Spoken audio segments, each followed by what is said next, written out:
ජීවිතය කියන්නේ ඇත්තටම මාර්ගමනක්. අපි කවදාවත් නොහිතපු තැන්වලට අපිව ඇදලා දානවා. ගෙවල් වලින් ආදරය කරන අයගෙන් ඈත් වෙලා මේ ජපානයට ඇවිත් දැන් අවුරුදු 3කටත් කිට්ටුයි. දන්නවනේ ඉතින් කන්ස්ට්‍රක්ෂන් සයිට් වල වැඩ කරනකොට ඇඟට වගේම හිතටත් මාර මහන්සි. අන්න එහෙම මහන්සි වෙලා ඉන්න දවස්වලට මට හම්බුණ මරුම ප්ලේස් එකක් තමයි ඔකිනාවා වල තියෙන මේ ට්‍රොපිකල් බීච් එක. ඇත්තටම මේක ජපානයේ තියෙන වෙනමම ලෝකයක්. නිමක් නැති නිල් පාට මුහුද දිහා බලාගෙන ඉන්නකොට හිතේ තියෙන පාළුව මහන්සිය කොහෙන්ද නැති වෙලා යනවා. ඉතින් මට හිතුණා මගේ කැමරාව වතුරට දාලා මුහුද යට ක්ලිප්ස් ටිකක් ගන්න. කාලයක් තිස්සේ කරන්න හිටපු ආසාවෙන්ම කරන්න හිටපු වැඩක් අද බලමු ඉතින් කරලා නේද මොකද වෙන්නේ කියලා.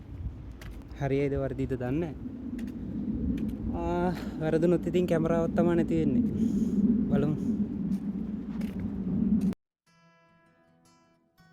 හැබැයි ඉතින් පළවෙනි පාරම වැඩේ වැරදුන හින්දා මේ පාර මම ඒකට හරියන්න ගාඩ් එකක් ගත්තා.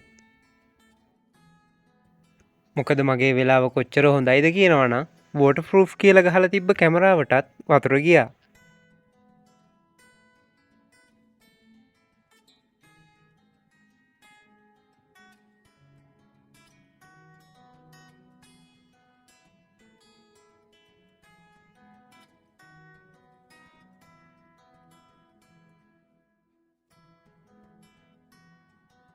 දැන් බලන්නකෝ මේක තමයි මම එච්චර ආසාවෙන් බලන් හිටපු ඒ සුන්දරත්වය.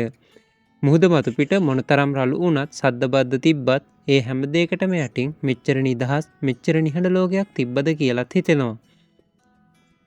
සෝබාදහම කියන්නේ මිනිස් සිත් සුවපත් කරන මාරම බෙහෙතක්.